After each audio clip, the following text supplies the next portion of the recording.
This video contains everything you need to know in Python for the OCR GCSE exam. This is a compilation of Python videos merged together into one big video. I think I've covered everything, and I'll also be going over exam questions in another video. Like, comment and subscribe if this video helped you out.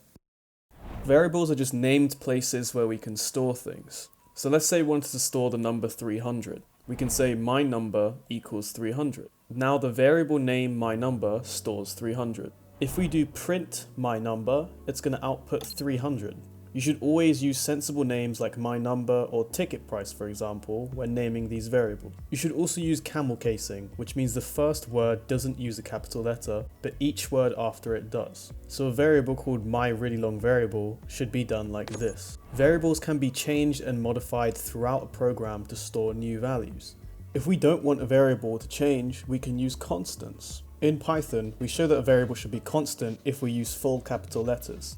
So my variable would become my variable in full caps if we wanted to use a constant. We can use variables and constants to store any other data type as well as just numbers. We'll go over all of Python's data types in another video. Data types in Python are just different types of things that we can store in a variable. The integer data type is just a whole number. So 1, 2, 3 are examples of integers. The float or real data type is a decimal number, so something like 1.3, 4.7 or 5.5. Booleans are just true or false. These are useful for things like if statements. The character data type is just a single letter, and it's denoted by using singular speech marks. So if we wanted to create a character variable, we could say my variable equals b. Think of strings as just being words, or strings of characters. So an example of a string would be hello or the blue car. Casting is where we change the data type of a value or variable. So for example, if we had a variable called my variable, which stored a string of 1, 2, 3, we could say int brackets my variable, which is saying change my variable into an integer. This turns it into an integer of 123, which can now be used in mathematical operations. We can do this the other way around too. So if we had a variable called my variable that stored the number 378, we could turn it into a string by saying str my variable to turn it into a string of 378. Operators are just symbols that are used to perform maths or logical operations. The ones that I'm going to go over are the main ones that you'll likely come across. We have comparison operators, which are things like less than equal to, greater than, and greater than equal to, which are all self-explanatory. Just remember that the equal sign comes after the symbol. We also have equal to and not equal to. So if we had a variable called my number, which stores 5, and we did print my number equals 5, it would return true because my number is equal to 5. On the other hand, if we did print my number is not equal to 5, it would return false because my number is equal to 5 and not equals is the opposite of equals. Arithmetic operators are just maths operations. So we have 4 basic operations of addition, subtraction, multiplication, and division. We also have the percent symbol, which means modular division. It just means the remainder left. So 12 mod 5 will give 2 because the remainder of 12 divided by 5 is 2. We also have the up arrow symbol for exponents. So this is just the power of. So 2 up arrow 3 is the equivalent of 2 to the power of 3, which gives us 8.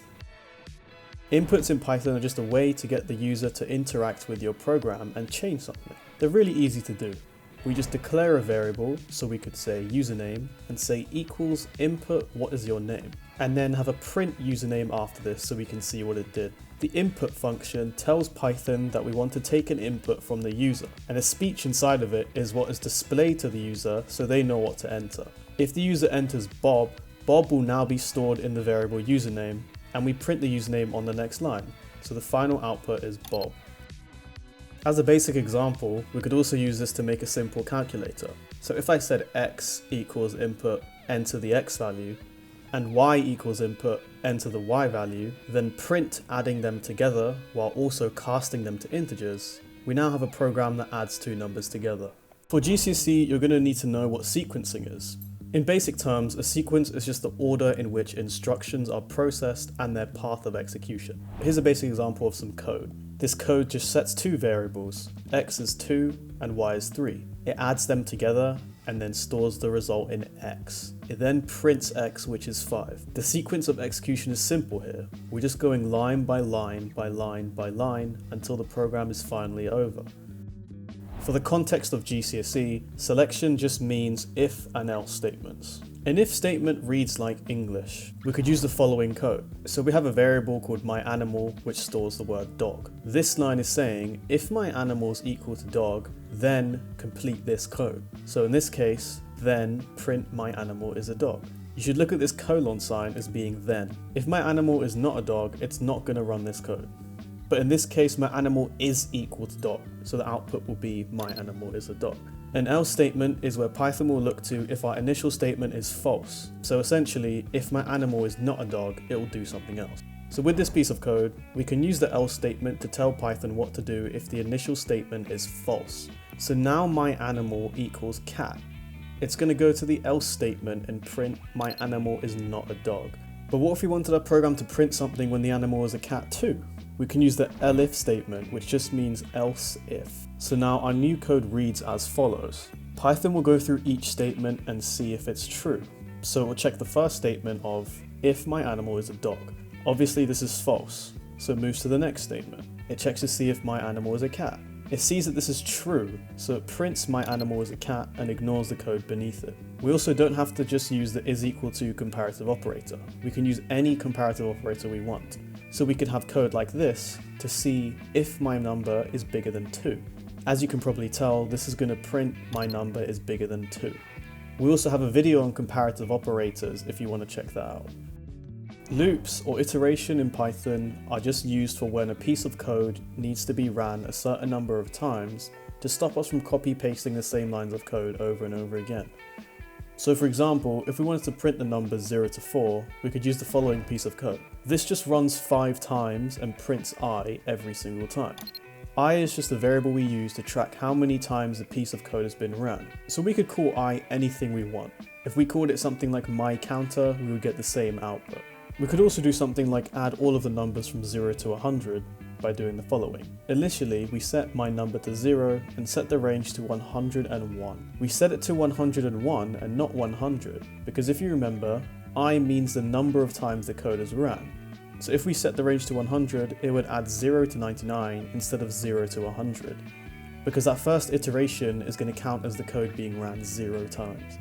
So we add I to my number every single time this loop is ran and store the result in my number each time. And then at the end we print it. So this finally prints out 5050. We can also use for loops to do things like iterate through strings. So we can say for letter in hello, print current letter, letter.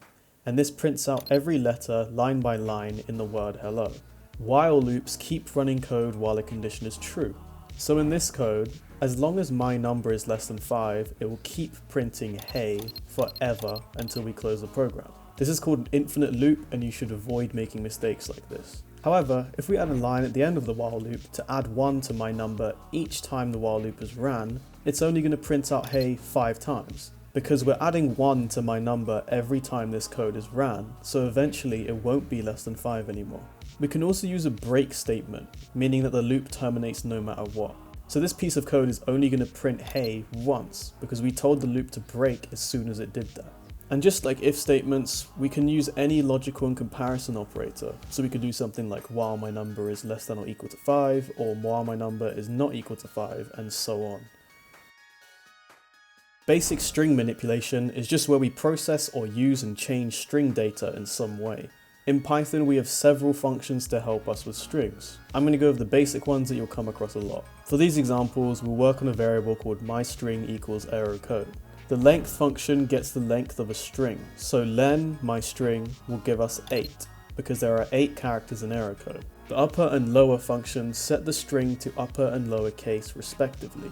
So myString upper outputs error code in full caps, and myString lower outputs error code in lower case. The substring function gets a certain part of a string based on a range that we give it. So if we said myString 02, it's going to print air, because it only gets letters from indexes 0 to 2, which is the first 3 letters. File handling in Python is where we open, read, or write with external files. To open and read a file in Python, we can use the open keyword and say that we're in reading mode. We just say my file equals open your text file, comma, R. The R is there for reading mode. Now the myFile variable stores each line of the file sample.txt. We must always then close the file once we're done with it to save resources by saying myfile.close. If we want to write to a file, we can say myfile equals open sample.txt and use the W keyword for write mode. Then we can just say myfile.write now the file has more content and myfile.close. Sample.txt will now contain an extra line of text. Records are a data structure that I use to just store a bunch of data. In Python, we use lists, dictionaries, or arrays for this. So we can create a list or array of names by doing the following. This array now stores 3 strings, Kwaku, Ryan, and Arjun. And they start from 0. So 0 stores Kwaku, 1 stores Ryan, and 2 stores Arjun. To print a specific element, we can say print namelist 0, and this is going to output Kwaku. We can use arrays to store any kind of data type, so it doesn't have to just be strings. We can also create something called a 2D array, which just stores an array inside of an array. So we could create an array called food types to list different types of food. So one of the arrays is milk, ice cream, and yogurt. One of them is chicken, lamb, and steak. One of them is chips, crisps, and popcorn. So this food types list stores 3 arrays, and each of them has 3 elements. So if we wanted to select ice cream, we'd say print food types 0, 1. This goes to the first array, which is stored in index 0, and selects the element stored in index 1, which is ice cream. If we wanted to select the word crisps, we'd say print food types 2, 1. This selects the last array, which is stored in index 2, and selects the element which is stored in index 1, which is crisps. Functions are just a block of code that are ran when we call on them. The def keyword tells Python that we want to make a new function, and then we give it a name of myFunction and put any code that we want below it.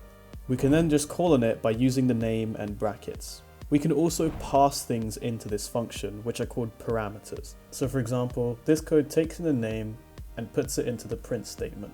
So if we said myFunction error code, it's going to print hello error code, because error code down here is passed into the function as name, and then it prints using that parameter. We can have as many parameters as we want. So we could say name and age, for example. So this code would print hello error code, your age is 87, because it passes this data into the function as parameters. These are really useful for if our code gets really long and we have pieces of code that we want to reuse a lot, because all we have to do is call a function name instead of writing all of those lines of code again. I have a tutorial on functions in JavaScript as well. Obviously the syntax isn't the same, but the logic is exactly the same, and it will definitely help you understand this a lot better.